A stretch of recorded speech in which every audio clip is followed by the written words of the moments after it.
हे what's up guys, welcome back once again. तो दोस्तों, आज की कहानी जो एक्सप्लेन करने जा रहे हैं वो असल में आपको यकीन करने पर मजबूर कर देगी कि सच में प्रेम पत्थर को भी पिघलाकर मोम बना सकता है। तो चलिए शुरू करते हैं। कहानी की शुरुआत होती है और हम जैंग को देखते हैं, जिसका काम है लोगों से पैसे निकलवाना जिन्होंने लोन लेने के बाद सही समय पर पैसे चुकाए नहीं हो। इसीलिए वो आज मोंग नाम के आदमी के पास जाता है, उसे पैसे मांगता है, उसे काफी मारता है, पीटता है। लेकिन मोंग उसे कहता है कि जो भी कुछ उसके पैसे थे उसने अपनी बेटी की सर्जरी में लगा दिए।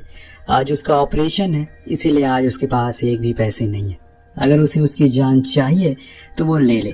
लेकिन जैंग उसकी बातों से काफी उदास हो जाता है और उसे पैसे लेने के बजाय उल्टा उसे कुछ पैसे देकर चला जाता है।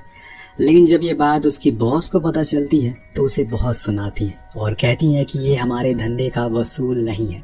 इसीलिए वो उसे एक हॉस्पिटल में भेजती है, जहाँ पर इस कहानी की दूसरी किरदार हम टिंग को देखते हैं, जो कि मोंग की बेटी है। वो लोग जबरदस्ती किसी पेपर पर उससे साइन ले लेते हैं, लेकिन उस दौरान जैंग उसको ही देखे जा रहा था।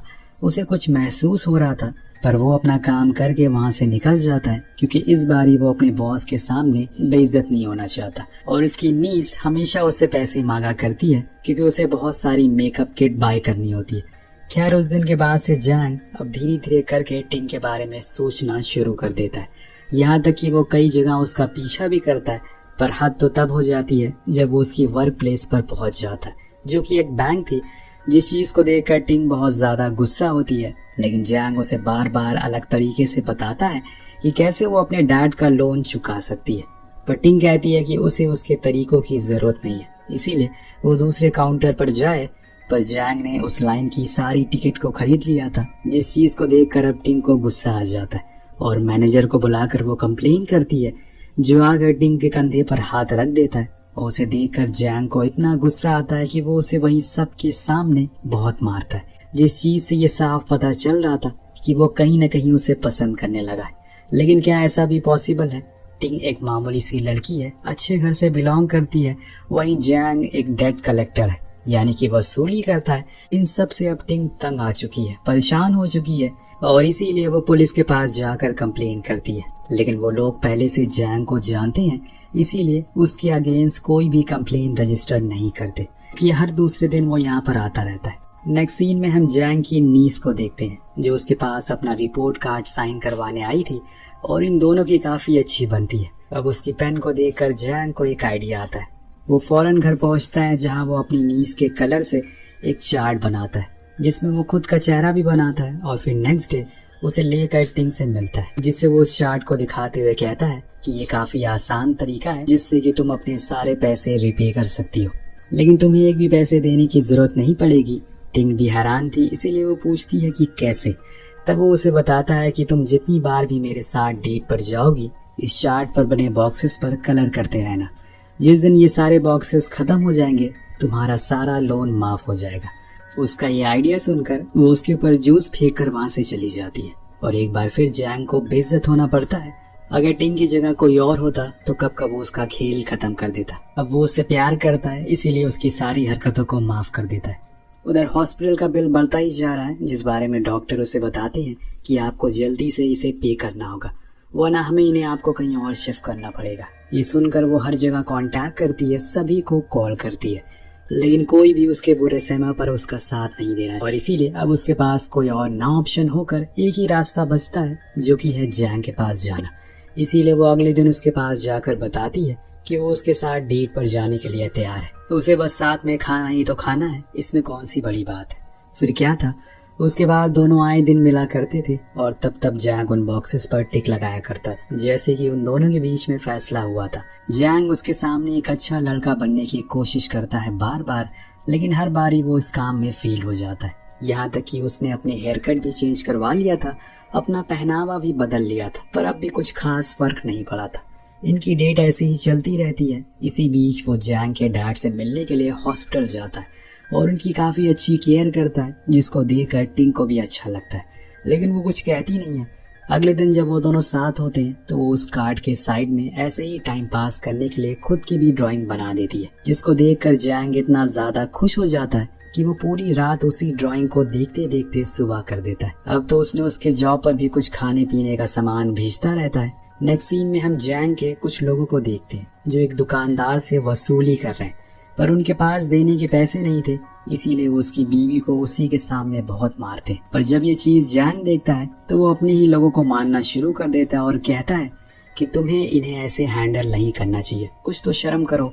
और इसी बीच वहाँ पर टिंग आ जाती है, लेकिन वो कुछ और ही समझ लेती है। उसे लगता है कि जैंग उन दुकान वालों को मार रहा है, इसीलिए वहाँ से तुरंत वो भाग जाती है। दूसरी ओर जैंग अपनी बॉस से कहता है, आपने इन लोगों को क्यों भेजा? मैंने कहा था ना कि मैं जाकर पैसे ले आऊंगा। तो वो कहती है कि अगर मैं तुम्हारे भरोसे रहती तो कभी भी पैसे नहीं मिलते, जैसे तुम्हारी गर्लफ्रेंड के बाप से नहीं मिले। क्या तुम भूल गए कि जब तुम्हारे भाई की शॉप कर्ज में थी तो मैंने उसकी मदद की थी, तुम्हें काम पर रखा था ताकि तुम उसका लोन चुका सको। अगर तुम वो भी नहीं कर पा रहे हो तो बोल दो, मैं जाकर उससे पैसे निकलवा लेती हूँ। या हम जान पाते हैं कि जैंग एक तरह से कर्जे में डूबा है, तभी वो मजबूरी में ये काम कर रहा है। जैंग को बुरा लगता है, इसीलिए वो कहता है कि उसे जितना भी कुछ कहना है वो कह दे, लेकिन उसके परिवार के बारे में कुछ ना बोले। वहीं अगले दिन जब टिंग हॉस्पिटल पहुंचती है तो देखती है कि वहां पर उसके डैड नहीं है। स्टाफ से पता चलता है कि वो तो टेरेस पर है। वो घबरा कर वहां पहुंचती है तो देखती है कि जैंग उन्हें लेकर बैठा हुआ है। पूछने पर पता चलता है कि उसने ऐसा इसलिए किया क्योंकि उसके डैड ने कई महीनों से सनलाइट नहीं ली थी, इसीलिए वो उन्हें यहाँ लेकर आए। अब ये चीज टिंग को पसंद नहीं आती, इसीलिए वो उसे ले जाने लगती है। उसे बहुत ही रूड वे में बात करती है, जिसको देखकर जैंग कहता है कि तुम्हें क्या हो गया? कल तो तुम बिल्कुल ठीक थी, लेकिन आज अचानक से क्या हुआ? पर वो कुछ जवाब नहीं देती। लेकिन तब जैंग अपने प्यार का इजहार करता है और कहता है कि वो उसे प्यार करने लगा है। अगर उसे उसका हुलिया पसंद नहीं है तो वो उसके लिए सब कुछ बदल देगा, लेकिन एक बार वो उसे सही से बात तो करे। पर वो मुंह फेर कर वहाँ से चली जाती है, जिस चीज का जैंग की जिंदगी पर बहुत गहरा असर पड़ता है। वो बहुत ही ज्यादा ड्रिंक करने लगता है, अपने लोगों से मारपीट करता है, किसी को भी चलते फिरते मार दिया करता है। और ऐसे ही एक दिन जब टिंग उसे मिलने नहीं आती तो वो सीधा नशे की हालत में हॉस्पिटल पहुंच जाता है। पर वहां उसे पता चलता है कि उसके डैड अब गुजर चुके हैं, और ये चीज जैंग और टिंग दोनों को बदल कर रख देती है। उस दिन के बाद से टिंग बहुत ही डिप्रेस रहने लगी। हम उसे उसके डैड के फ्यूनरल पर देखते हैं, जहाँ पर फादर आकर उससे पूछते हैं कि और लोग कब आने वाले हैं। तो वो कहती है कि अब कोई नहीं आएगा, बस मैं ही हूँ, बस मैं ही यहाँ पर अकेली हूँ। लेकिन तभी वहाँ पर जैंग अपने लोगों के साथ पहुंच जाता है और उसके इस दुख भरी घड़ी में हर मुमकिन कोशिश करता है कि वो किसी भी तरह से अकेला फील ना करे। वो उन सारे रिचुअल में उसका साथ देता है जिन्हें उसके और उसके फैमिली मेंबर को पूरा करना था। इसमें जैंग के दोस्त भी मौजूद होते हैं। और फिर जब सब कुछ समाप्त होने वाला होता है तो उस दौरान वहाँ पर वो शॉप ओनर आते हैं, जिन्हें देखकर टिंग को वो गलतफहमी हुई थी। वो उन्हें सच बताते हैं कि असल में जैंग बहुत ही अच्छा इंसान है, उसने तो उन्हें कुछ और टाइम दिया है ताकि वो हम पैसे लौटा सके। ये जानकर टिंग को बुरा लगता है कि उसने उसके लिए इतना सब कुछ बुरा सोचा, लेकिन असलियत में वो ऐसा नहीं है। जब सारे रिचुअल खत्म हो जाते हैं तो टिंग उसे थैंक यू भी कहती है। और इसके बाद एक दिन वो उसके लिए कुछ कैंडीज लेकर आता है, क्योंकि उसने देखा था कि लड़कियों को मनाने के लिए कैंडीज दी जाती है। ये चीज को देखकर टिंग भी हल्का सा मुस्कुराती है, क्योंकि उसे भी अब पता चल चुका है कि वो एक अच्छा इंसान है। इसीलिए वो दोपहर के 2 बजे टेरेस पर आने को बोलती है, जहाँ दोनों बड़ी लंबी लंबी बातें करते हैं। जिस बीच टैंग पूछती है आखिर उसमें उसे क्या पसंद आया, तो जवाब में कहता है कि उसे तो हर तरह से वो पसंद है, उसके अंदर वो सब कुछ है जो उसे अच्छा लगता। और ये सुनकर टिंग उसके चीक्स पर उसे किस करती है, जिससे वो फूले नहीं समाता। वेल, अब चीजें सेटल होने लगी है। जैंग ने टिंग के डैड की मौत के बाद उनका सारा पैसा पे कर दिया। तब वहाँ उन दोनों के बीच भी सब कुछ ठीक हो गया था। वो जहाँ भी जाता था टिंग को साथ में लेकर जाता था, और ऐसे ही एक दिन वो उसे सभी के सामने प्रपोज भी कर देता है, जिससे टिंग बहुत ज्यादा खुश होती है। उसे हमेशा याद रखना चाहिए कि वो एक गैंगस्टर है, उसका बहुत ही बुरे लोगों के साथ उठना बैठना है। उसी रात टिंग बताती है कि उसका सपना है कि वो एक टी स्टोर खोले। उसके लिए उसने अपने डैड के इंश्योरेंस के पैसे भी इकट्ठा कर लिए हैं और खुद की कुछ सेविंग भी बचाई है, पर अभी कुछ पैसे कम पड़ रहे हैं। जिसे सुनकर जैंग कहता है कि कोई बात नहीं, मैं कुछ पैसों का बंदोबस्त करके तुम्हें बताता हूँ। जो सुनकर टिंग को काफी अच्छा लगता है, क्योंकि वो उसकी इतनी केयर करता है। अब कुछ दिन बाद उनकी 3rd मंथ एनिवर्सरी थी, जिसके लिए टिंग ने डिनर प्लान किया था, पर वहाँ जैंग आने में देर कर देता है, क्योंकि वो एक जगह पर वसूली कर रहा था जिसमें उसे काफी चोट आती है। वो फिर भी उसी हालत में उसके पास पहुंचता है, लेकिन टिंग उसे ऐसे देखकर बहुत ज्यादा घबरा जाती और कहती है कि हमें जितनी जल्दी हो सके हॉस्पिटल चलना चाहिए। पर जैंग उसे कुछ बताता है, और वो ये था कि उसने अब इस काम को छोड़ने का प्लान बना लिया है ताकि वो उसके लिए टी स्टोर पर उसके साथ काम कर सके। इस काम में काफी खतरा है, यही बात वो अपने बॉस को भी बताता है और कहता है कि वो इस काम को नहीं करेगा। तो वो कहती है कि तू सब कुछ उस लड़की के लिए कर रहा है, देखना एक दिन तू बहुत पछताएगा। पर जैंग को कोई फर्क नहीं पड़ता। उस दिन के बाद से दोनों ही शॉप के लिए जगह ढूंढना शुरू कर देते हैं, लेकिन उनके रेट बहुत ज्यादा थे, उतने पैसे दोनों के पास नहीं थे। इसीलिए पूरी रात सोचने के बाद वो फैसला करता है कि वो अपनी बॉस से कुछ पैसे उधार लेगा। लेकिन वहां जाने पर वो उसे बताती है कि कल हम लोग कसीनो जा रहे हैं, अपने पैसे लेकर आ जाना, तुम्हें कुछ एक्स्ट्रा पैसे मिल जाएंगे। वो मान जाता और फिर घर आकर टिंग को एक स्पेस का वाउचर दिखाता है जो उसने शॉप के लिए सेलेक्ट किया था। पर वो पूछती है कि इतने पैसे कहाँ है हमारे पास। तब जैंग झूठ कहता है कि उसकी कंपनी रिटायरमेंट फंड दे रही है, जो कल मिलते ही वो उस जगह को खरीद लेंगे और फिर सब कुछ सेटल हो जाने के बाद वो शादी कर लेंगे। फिर मैं तुम्हारे साथ तुम्हारे डैड के ग्रेव पर जाऊंगा और इन्हें दिखाऊंगा कि देखिए आपकी बेटी आपके जाने के बाद अकेली नहीं है।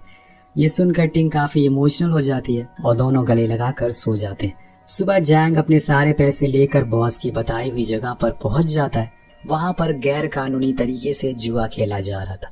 वो अपना सारा पैसा अपने बॉस को दे देता है, जिसमें उसे अच्छा खासा मुनाफा भी हो रहा था। लेकिन फिर न जाने कहां से वहां पर कुछ गुंडे आ जाते हैं जो सभी को मारना शुरू कर देते हैं और उनके सारे पैसे लूट कर भी ले जाते हैं। इसी बीच उसकी बॉस भी भाग जाती है, लेकिन जैंग को वो लोग बहुत मारते हैं। जैंग भी उनमें से कुछ को काफी मारता है और जब वो एक का चेहरा उठाकर देखता है तो उसे पता चलता है कि ये इंसान तो उसी के साथ काम करता है, यानी कि ये सब उसकी बॉस का काम है। उधर टिंग रियल एस्टेट ऑफिस में सुबह से बैठी बैठी परेशान हो रही थी। और जब जैंग वहां आता है तो वो बाहर आ जाती है तो वो देखती है कि वो बहुत बुरी हालत में बैठा हुआ है। वो उससे पूछती है कि क्या हुआ, उसे अपनी ऐसी हालत क्यों कर ली। तो जैंग कहता है कि सब कुछ चला गया, उसके डैड के पैसे, उसकी खुद की सेविंग, मेरे पैसे, सब कुछ वो लेकर भाग गए। ये सुनकर टिंग हैरान होकर पूछती है कि तुम आखिर गए कहाँ थे उन पैसों को लेकर। तो वो बताता है कि वो जुआ खेलने गया था। इतना सब कुछ होने के बाद भी टिंग उसे घर चलने को कहती है, पर जैंग उस पर भी भड़क जाता है और कहता है कि मैं ऐसा ही हूँ, क्या तुम अभी भी इस रिलेशन को रखना चाहती हो? तुम्हें भूलना नहीं चाहिए कि तुम्हारे डैड का लोन अभी भी आधा दिया है। क्या मेरे साथ इसलिए रह रही हो ताकि वो पूरा पे कर सको? जैंग इस समय बहुत ही ज्यादा गुस्से में है, इसीलिए उसे कुछ समझ नहीं आ रहा है कि वो क्या क्या बोले जा रहा है। पर ये सुनकर टिंग बहुत ही ज्यादा गुस्से में आ जाती है और उसे एक थप्पड़ जड़ देती है और कहती है कि अच्छा, मतलब तुम मुझसे प्यार नहीं करते, ये सब एक नाटक था। और फिर वहां से रोते हुए अपने घर की ओर चली जाती है। उसके डैड के जाने के बाद आज एक बार फिर से वो एकदम अकेली हो गई है। इस बात का बुरा जैंग को भी लगता है, इसीलिए वो भी उसे जाते हुए देखकर बहुत रोता है। कि तभी वहां पर पुलिस वाले आ जाते हैं जो उसे ऐसी हालत में देखकर पूछते हैं कि क्या उसने ड्रिंक करी है। तो उन्हें गुस्से में धक्का देकर वो बोलता है कि क्या अब मैं ड्रिंक भी नहीं कर सकता। ये बोलकर वो उन्हें बहुत मारता है, जिस वजह से फाइनली उसे जेल हो जाती है। जब 6 महीने के बाद उसे अच्छे बिहेवियर की वजह से पैरोल मिलती है तो वो सबसे पहले एक आदमी के पास जाता है और अपनी बॉस के बारे में पूछता है और कहता है कि वो जिन पैसों को लेकर भागी है वो उसके नहीं थे। नेक्स्ट सीन में हमें पता चलता है कि अब उसकी बॉस, जो कि एक वसूली का काम करती थी, वो अब एक पॉलिटिशियन बन गई है, जो कि होना ही था। तो जैंग उसके पास जाकर उन पैसों को लौटाने को कहता है, पर वो तो साफ इनकार कर देती है कि उसे उन पैसों के बारे में कुछ भी पता नहीं है। वो तो ये तक कह देती है कि वो कौन है, जो सुनकर जैंग उसके सामने हाथ पांव जोड़ता है, पर वो लोग उसे भगा देते हैं। जिसके बाद जैंग वहां से टिंग को ढूंढते हुए उसके पते पर पहुंचता है, जहां उसे पता चलता है कि वो बहुत ही गरीबी में अपनी जिंदगी गुजार रही है, क्योंकि उसका सारा पैसा सब कुछ चला गया और ये सब उसी की वजह से हो रहा है। इसी बीच जैंग की नाक से खून आने लगता है, लेकिन अब वो अगले दिन फिर से अपनी बॉस के ऑफिस पहुंचता है और वहां सभी को मार देता है और हाथ में एक सिलेंडर लेकर बैठ जाता है। जब वो बॉस वहां आती है तो वो उसे बोलता है कि मुझे वो पैसे दे दो, क्योंकि मेरे पास ज्यादा टाइम नहीं है। अगर ऐसा नहीं हुआ तो ये पूरी बिल्डिंग मैं उड़ा दूंगा। कहानी यहाँ पर फ्लैशबैक में पहुंचती है, जहाँ पर हम जैंग को जेल में देखते हैं, लेकिन अचानक वो बेहोश हो जाता है। डॉक्टर से पता चलता है कि उसे ब्रेन ट्यूमर है और उसी के इलाज के लिए उसे पैरोल दी गई है। सीन फिर से प्रेजेंट में आता है, जहाँ वो अभी भी अपनी बॉस से पैसे मांगते हुए कहता है कि मेरे पास ज्यादा समय नहीं बचा, मैं वादा करता हूँ कि अगले जन्म में वो सब पैसे आपको रिपे कर दूंगा, पर वो मुझे अभी लौटा दो, क्योंकि वो मेरे नहीं है, किसी और ने भरोसा करके मुझे दिए थे। उसकी बॉस डर के वो उन पैसों को लौटा देती है, जिन्हें लेकर जैंग सीधा टिंग के पास पहुंचता है और कहता है कि ये लो तुम्हारे पैसे लेकर मैं आऊँ।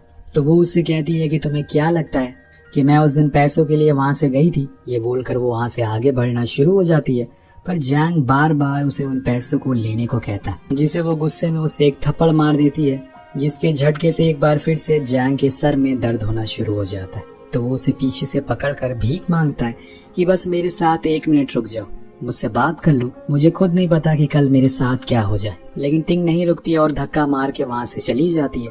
वो वहीं बैठा रहता है। जब दर्द ठीक हो जाता है तो हम उसे एक बार फिर से पुलिस स्टेशन में देखते हैं, जहाँ उसके परिवार को बुलाया जाता है। लेकिन अब उसके डैड उससे परेशान हो गए और आज वो भी उसे बहुत सुनाते हैं कि वो एक नालायक है। अगर उसने अच्छा काम किया होता तो उन्हें इतनी बेइज्जती ना झेलनी पड़ती। अब घर जाने पर उसकी अपने ब्रदर इन लॉ से भी बहस हो जाती है इसी चीज को लेकर।